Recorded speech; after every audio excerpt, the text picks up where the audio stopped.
I'm Niki, known as Nihachu, and I'm a content creator for Guild. How I got into gaming was by my stepbrothers. I have a younger and an older brother, and they got like the gaming consoles, and I was never really allowed, but that made me more interested in wanting to play.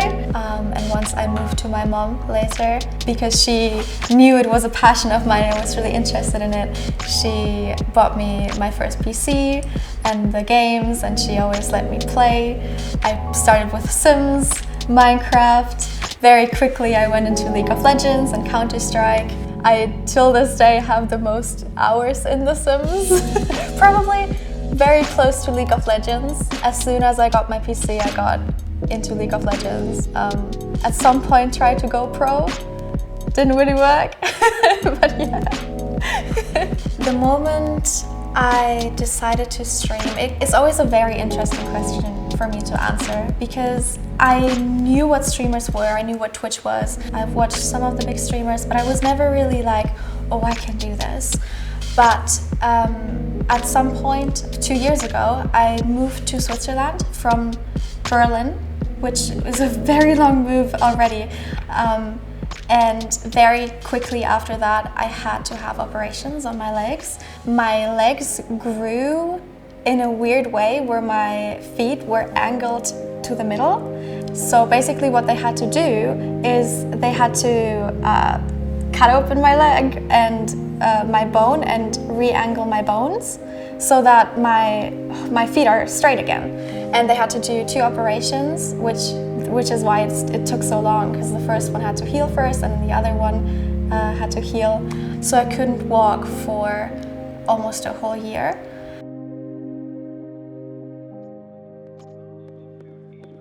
So I decided, hey, I need something that gives me a schedule, I need something that gives me a purpose, something that I can do, because I also didn't do school at that time because of the operations. It wasn't really possible because we didn't have online school at that point. So I decided, hey, why not give streaming a go? I'm already playing video games. I already talk to myself playing video games all the time. So I decided I'm gonna give it a go. And I really enjoyed it. I very quickly picked up like a small audience of like 15 people who were there. And I did it daily because obviously I couldn't do anything else. And ever since then I just had fun with it, and I've been doing it. I do believe that a lot of things happen for a reason, but I also believe in you can form your own future, because obviously I had to make the decision of I'm going to stream after having my operation, and if I wouldn't have done that, if I would have just laid in bed miserably, then it wouldn't have happened, but I did that decision. I am still nervous to this day to press the go live button every single day.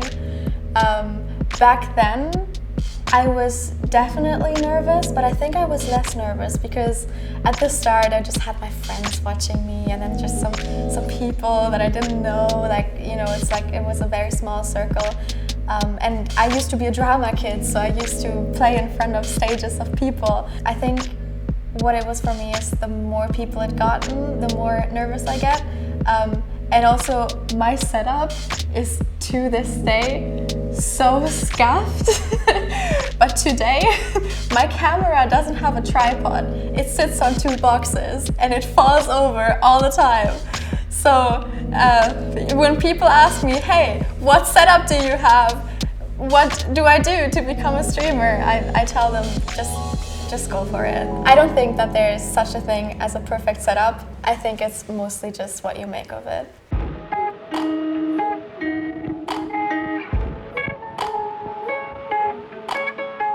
I went from 20 average people to like 300 to 600 people average in a night.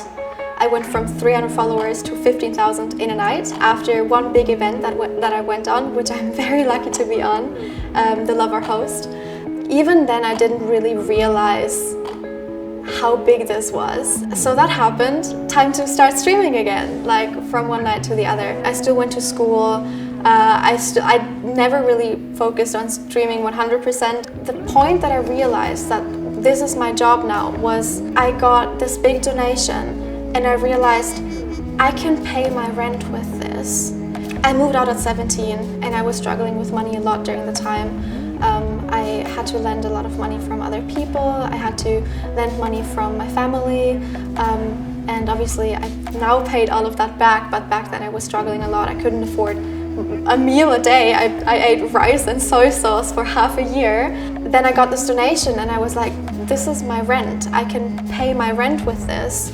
And I can go to the grocery store and not look at every single number on what I have to pay. That was like 1 month after that event, which was crazy.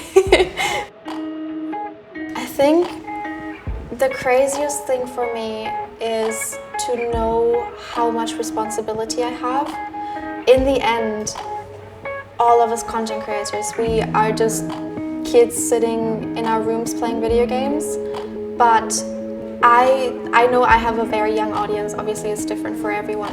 I have a lot of, especially young women, looking up to me, and every time I hear and I see and I read what kind of impact I can make and I do make, that always puts me back, and it always reminds me of myself when I was younger, watching these content creators, looking up to these content creators, looking up to a lot of women in this field, and now having talked to these women, it's just amazing for me. Every time I'm just taken back and I'm like, this is actually happening right now. Having joined Guild and just these past few days have been so amazing for me. It feels like a family. It just feels like I can still be myself, and I have all of these new experiences, and I'm so happy and so excited. And yeah, I've talked to my mom about it, because I talked to my mom a lot, and I told her, like, Mom, this is something I would never have imagined. Like, I obviously see all of these esports team and the organizations, and it was always like, that's nothing that I can do because I'm just a Twitch streamer. I'm just a kid sitting in my room. But now I'm here and I'm super excited. It's super happy. Now that I joined Guild, what does that mean for me? I think what I'm most excited for is just more opportunities to have content, different kind of content, because I started with variety and I kind of fell into the Minecraft community. I love Minecraft, but I want to do more variety stuff, more IRL stuff, maybe working with some esports people, you know, some pro players, and I think Guild can really help me with that. I do charity streams a lot, so I know that I can ask Guild to get me in contact with some good charities, or maybe help me with some events that I can do. I really want to travel. I love traveling, so we can go and go to conventions and meet people and do all of these cool things, and I can vlog them. So I think that's going to be really cool, and I'm really excited for that.